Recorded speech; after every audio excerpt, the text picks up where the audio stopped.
Bonjour mes amis, j'espère que vous allez bien aujourd'hui.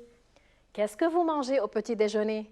Des céréales, de la confiture, du fromage, une omelette? Moi, je tiens toujours à consommer du pain au petit déjeuner parce que le cerveau en a besoin. Et vous savez, il existe plusieurs catégories de pain. Par exemple, la baguette, ou bien le pain au lait, ou bien le pain de campagne, le pain de mie, le pain libanais,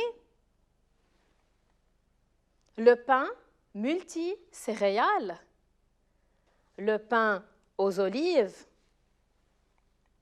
ou aussi le pain complet.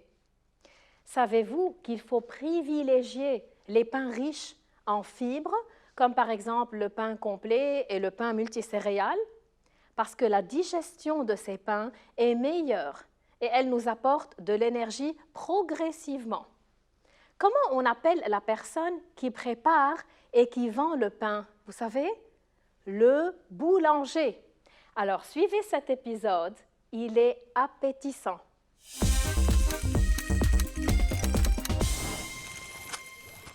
À la boulangerie. Ce matin, Sophie se réveille de bonne heure.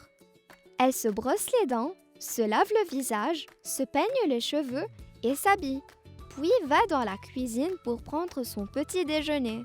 Ce qu'elle préfère manger le matin, c'est une tranche de pain de mie bien beurrée et recouverte de confiture à la fraise. En ouvrant le frigo, elle découvre qu'il n'y a plus de pain.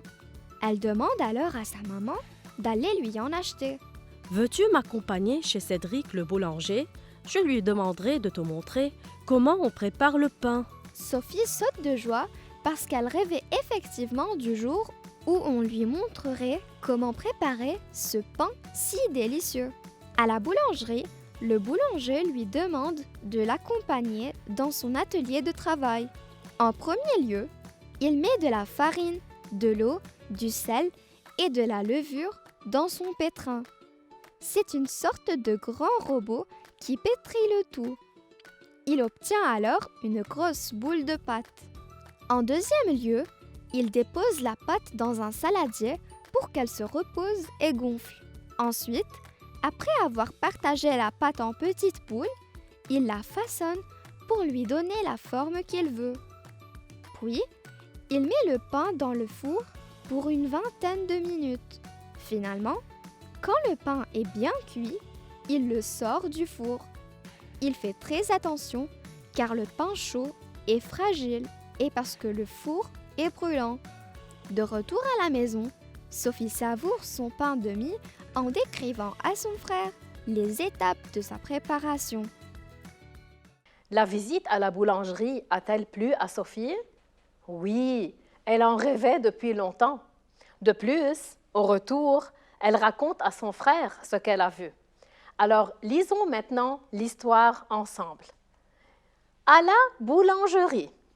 Ce matin, Sophie se réveille de bonne heure. Elle se brosse les dents, se lave le visage, se peigne les cheveux et s'habille, puis va dans la cuisine pour prendre son petit déjeuner. Ce qu'elle préfère manger le matin, c'est une tranche de pain de mie bien beurrée et recouverte de confiture à la fraise. Que fait Sophie dès qu'elle se réveille le matin?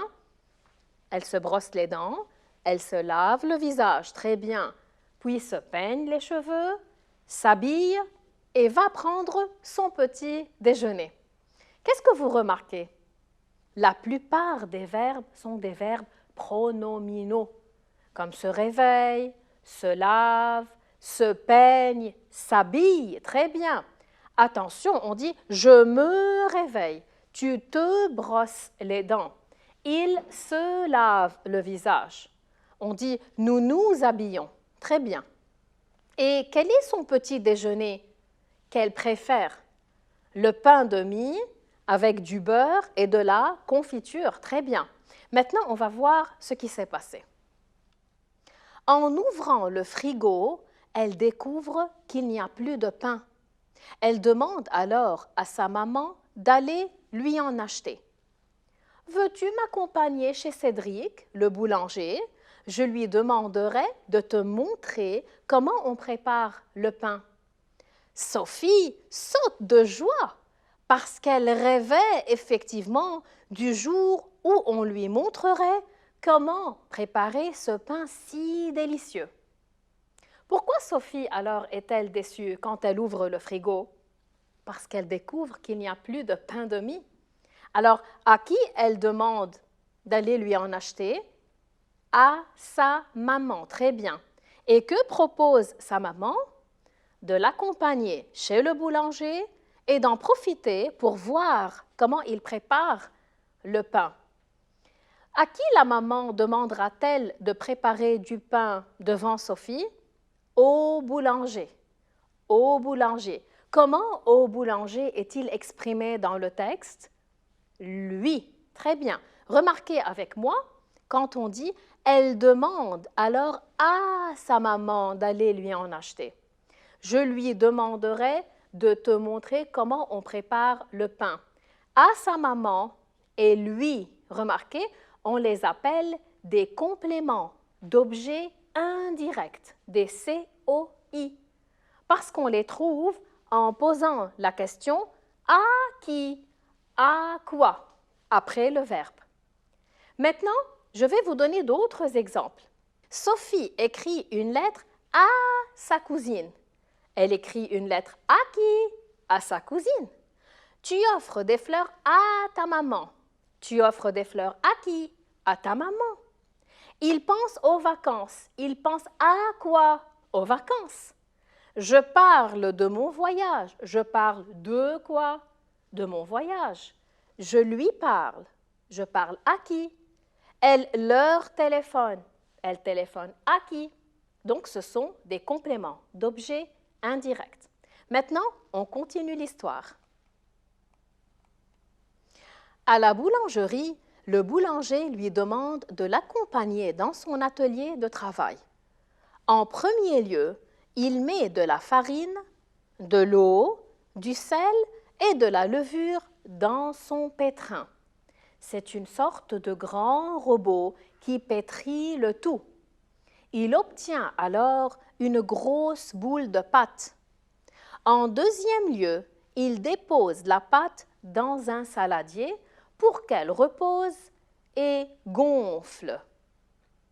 Ensuite, après avoir partagé la pâte en petites boules, il la façonne pour lui donner la forme qu'il veut.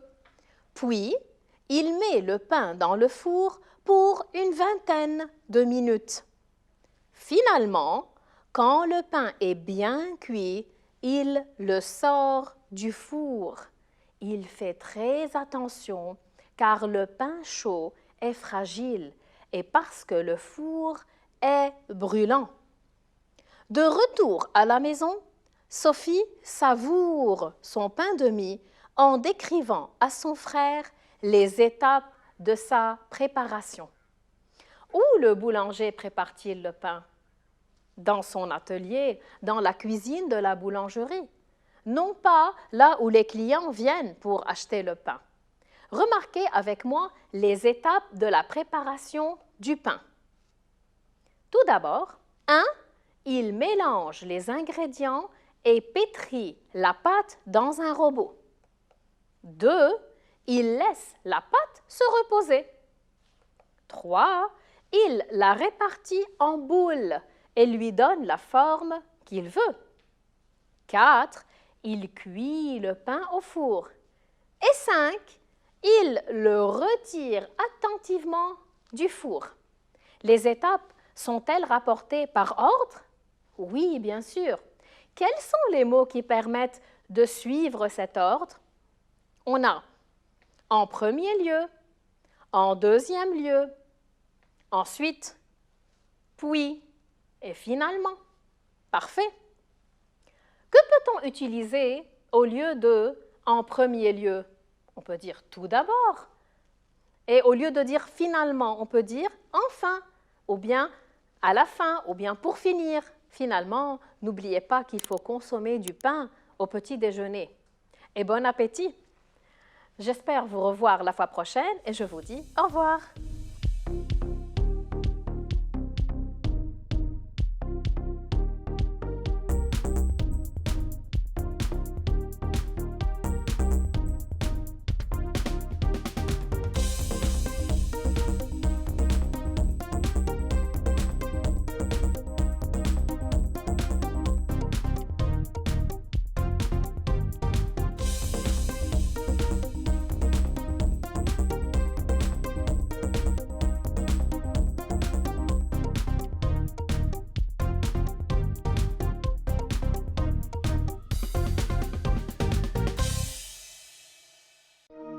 لمشاهدة المزيد من الحلقات زوروا سات 7 بلاس.